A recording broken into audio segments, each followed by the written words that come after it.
Some children stay silent because they learned the world speaks loudest through pain. The quiet child is often misunderstood. From the outside, they seem shy, distant, or simply uninterested in joining the noise around them. Teachers may describe them as well-behaved. Relatives may call them mature for their age. Yet beneath that silence lives a world few people ever notice. They are the children who watch before they speak, the ones who sit at the edge of conversations, studying expressions, tones, and emotional shifts that others barely register. While louder children learn how to occupy space, the quiet child often learns how to read it. What makes this personality so complex is that silence can be both a gift and a burden. Their ability to observe allows them to understand people deeply. They notice tension before arguments begin. They sense sadness hidden behind smiles. They often develop emotional awareness far beyond their years. Yet the same awareness can become heavy, because when you notice everything, you also absorb everything. A careless comment lingers longer. Rejection feels sharper. Emotional environments become impossible to ignore. The quiet child may appear calm on the surface while carrying storms no one can see. Over time, they begin to feel different from others. Not necessarily better or worse, just separate. They wonder why social interactions seem effortless for some people, while every conversation feels carefully measured inside their own mind. And this is where the deeper psychological story begins, because the quiet child is rarely quiet by accident. Behind that silence often exists a fascinating emotional adaptation, shaped by experiences, relationships, and a brain that learned to survive the world in a very specific way. In this video, we will decode what that silence truly means and the hidden psychology that quietly shaped it. To understand the quiet child, we must look beyond personality and into adaptation. Many people assume silence is simply a trait someone is born with. While temperament certainly plays a role, psychology reveals that behavior is often shaped by experience interacting with biology over time. Imagine a child growing up in an environment where emotions feel unpredictable. Perhaps conflict appeared without warning. Perhaps criticism arrived more often than encouragement. Maybe they learned that speaking openly led to embarrassment, misunderstanding, or being ignored.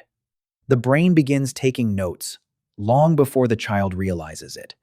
One of the brain's most important jobs is prediction. It constantly scans the environment for patterns that increase safety and reduce discomfort.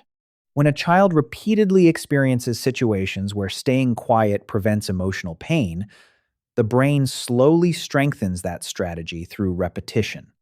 Neuroscientists often describe the brain as an efficiency machine. Behaviors that successfully protect us become easier to repeat. Gradually, observation replaces participation. Listening feels safer than speaking. Watching feels safer than risking judgment. Silence becomes less of a choice and more of an automatic, emotional habit. This adaptation is not weakness. In many cases, it is intelligence expressed through caution. The child learns to gather information before acting. They become highly sensitive to emotional signals, facial expressions, subtle shifts in tone, and social dynamics that others overlook completely. Over years, this heightened awareness can become deeply embedded. Their nervous system grows accustomed to monitoring rather than expressing. Their attention turns outward, focusing on understanding others, while their own feelings remain hidden beneath the surface. What is important to understand is that the quiet child is not broken. Their silence often reflects a mind that became exceptionally skilled at protecting itself. What appears distant from the outside may actually be a remarkable emotional survival system built by experience, patience, and adaptation. And once that system becomes part of their identity, it begins influencing the way they think, connect, trust, and move through the world every single day. One sign of the quiet child is that they become observers before participants.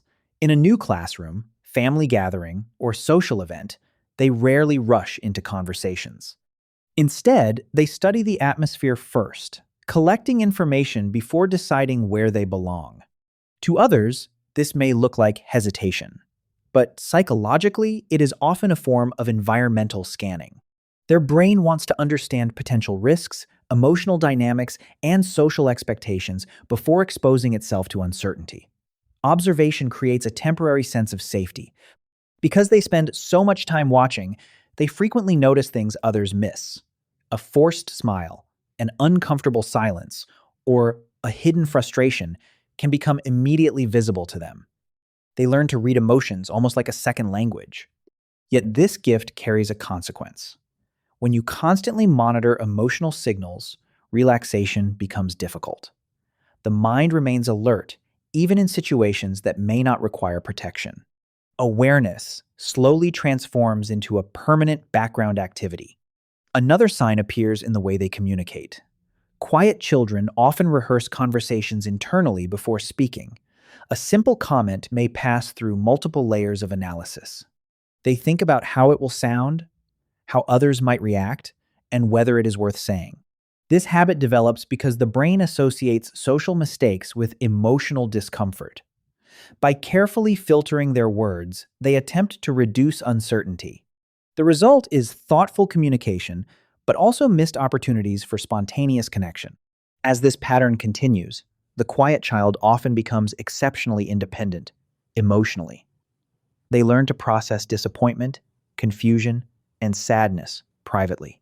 Rather than asking for support, they carry experiences inward and attempt to solve them alone. At first, this independence can seem admirable. They rarely create problems for others and often appear remarkably mature. However, emotional self-reliance can slowly become isolation when vulnerability begins to feel unsafe. That isolation leads to another common pattern. Many quiet children feel deeply connected to people while simultaneously feeling unseen by them. They listen carefully, remember details, and understand others' struggles. Yet few people take the same time to understand them. The emotional result is a strange loneliness. They may be surrounded by classmates, friends, or family members and still feel separate, not because they dislike connection, but because so much of their inner world remains hidden. Over time, they also develop a heightened sensitivity to rejection. Since speaking up requires emotional energy, negative responses carry greater weight. A dismissive comment that others forget quickly may stay with them for days or even years. Eventually, the quiet child begins creating a private inner world. It becomes a place where imagination, reflection, and emotional processing can exist without judgment. While others seek stimulation from the outside, they often retreat inward for understanding. And although that inner world can become a source of wisdom, creativity, and self awareness, it can also create a growing distance between who they are inside and who the world believes them to be. That hidden distance becomes one of the deepest psychological struggles they quietly carry. As the quiet child grows older, their awareness often becomes both a strength and a burden. The same mind that once helped them understand people now begins analyzing everything.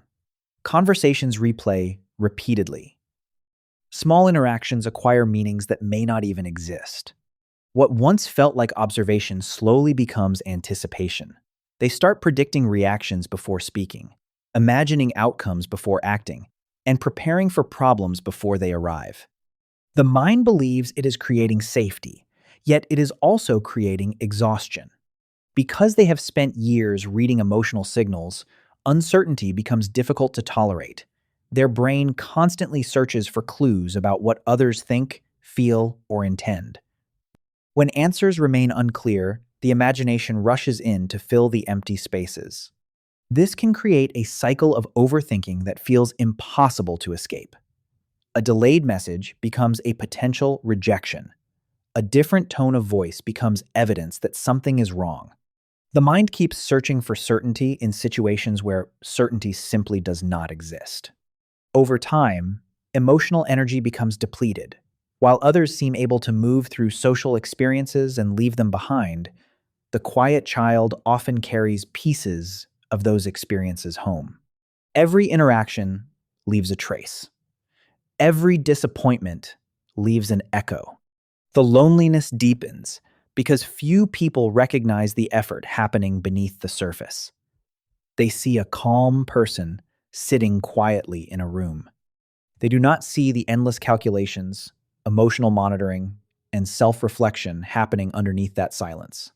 In some cases, the quiet child begins distancing themselves from people altogether, not because they dislike connection, but because connection feels expensive. It requires vulnerability, unpredictability, and emotional exposure. Solitude starts feeling easier than the possibility of being misunderstood. Yet the deeper tragedy is that many quiet children secretly crave the very closeness they avoid. They want meaningful conversations. They want to be known. They want someone to understand the parts of themselves they rarely show. This creates an internal conflict.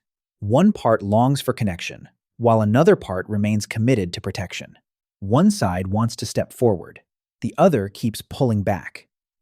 The result is a life spent standing between desire and caution. And the longer this conflict continues, the more they begin believing that silence itself is their identity.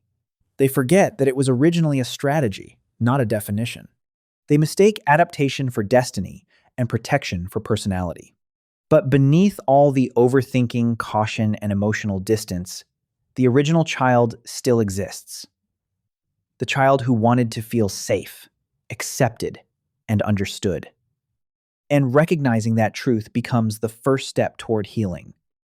Healing begins when the quiet child realizes that their silence is not a flaw that needs fixing. It is evidence of a mind that worked hard to protect itself. What once served a purpose deserves understanding before it is ever asked to change. Many people spend years trying to become someone louder, faster, or more socially effortless. Yet healing rarely comes from rejecting who you are. It comes from understanding why certain patterns developed and deciding which ones still belong in your life. The goal is not to stop being observant. The goal is learning that observation does not always need to become vigilance. Not every room is dangerous. Not every silence hides judgment. Not every mistake leads to rejection. As this realization grows, the nervous system slowly learns a new lesson. Safety is no longer created only through caution. It can also be created through trust, self-acceptance, and the willingness to be imperfect in front of others. The quiet child may discover that vulnerability is not the opposite of strength. Sometimes it is strength. Speaking honestly, expressing emotions, or allowing others to see the real person behind the silence can become acts of courage rather than risks. Gradually, they learn that being deeply aware does not require carrying everyone's emotions. They can notice without absorbing. They can care without overprotecting. They can remain thoughtful without becoming trapped inside endless analysis. And perhaps the most freeing realization of all is this: the world does not need them to become someone else. Their sensitivity, depth, and quiet presence were never weaknesses. They were qualities waiting to be understood, guided, and used with wisdom rather than fear. In that understanding, the weight begins to feel lighter, and the silence begins to feel less like a prison and more like a peaceful place they can leave whenever they choose. The quiet child is like a deep river. From the surface, it appears still, yet beneath it flows an entire world of movement, feeling, memory, and meaning that most people never see. If you recognized yourself in this story, remember this: your silence was never proof that you had less to offer. Sometimes the deepest minds simply spend more time listening before they speak. You were not too sensitive. You were paying attention. You were not distant. You were learning. And you were never broken. You were adapting in the only way you knew how. So if this video resonated with you, share your experience in the comments. Leave a like, subscribe, and share it with someone who has always felt quietly different. Until next time, be gentle with the parts of yourself that learned silence to survive, and remember that understanding yourself is often the beginning of finally feeling seen.